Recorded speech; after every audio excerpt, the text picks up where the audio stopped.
Hi friends, welcome back to C U Jagan blogs. Friends, ಹಾಸನದಲ್ಲಿ ಮತ್ತೊಮ್ಮೆ ಭೀಮನ ದರ್ಶನವಾಗಿದೆ. ತನ್ನ ಫುಲ್ ಗ್ಯಾಂಗಿನಲ್ಲಿ ಭೀಮ ಇದ್ದಾನೆ. ಆಲ್ರೆಡಿ ಮದ ಕಮ್ಮಿ ಆಗ್ತಾ ಬಂತು. ಭೀಮ ಇನ್ನು ಕೊಡಗಿನ ಕಡೆ ಮುಖ ಮಾಡ್ತಾನೆ. ಇನ್ನೊಂದು 3-4 ತಿಂಗಳು ಎಲ್ಲಾದರೂ ಕಣ್ಮರೆಯಾಗಿ ಇರ್ತಾನೆ. ಆ ನಂತರ ಭೀಮ ಬರೋಕ್ಕೂ ಮೊದಲು ಕ್ಯಾಪ್ಟನ್ ಎಲ್ಲ ಬರ್ತಾನೆ. ಕ್ಯಾಪ್ಟನ್ ಬಂದ ಮೇಲೆ ಭೀಮನು ಬರ್ತಾನೆ.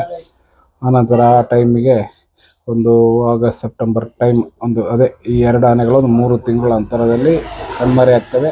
ಆನಂತರ ಮತ್ತೆ ಇಬ್ಬರೊಳಗೊಂದು ಫೈಟ್ ಮುಖಾಂತರ ಹಾಸನದಲ್ಲಿ ತಮ್ಮ ಸಾಮರ್ಥ್ಯವನ್ನು ವಿಸ್ತಾರ ಮಾಡಿಕೊಂಡು ಅಲ್ಲಿರುವ ಆನೆಗಳೊಟ್ಟಿಗೆ ಇರ್ತಾರೆ ಫ್ರೆಂಡ್ಸ್.